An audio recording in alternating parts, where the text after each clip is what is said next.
internal linking.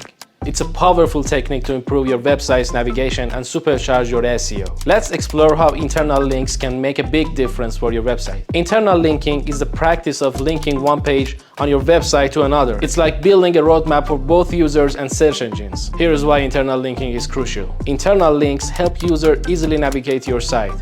When a user lands on a page, they can discover related content with just a click. Imagine you are on a blog post about SEO tips. With internal links, user can effortlessly find related posts on keyword research or content optimization. But it's not just about user experience. Internal linking also boosts your SEO. Each time you link to a page, you are passing on some of your website authority. This helps that page rank better in search results. Plus, search engines use internal links to understand the hierarchy and importance of your pages. Now let's talk about some best practices for effective internal linking. Use descriptive anchor text for your links.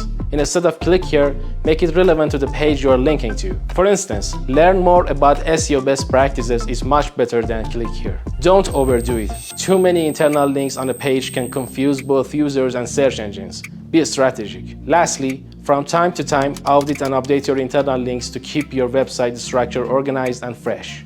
Internal linking enhances site navigation, distributes authority, and improves your SEO. It's a win-win-win. If you found this video helpful, give it a thumbs up. Thanks for coming.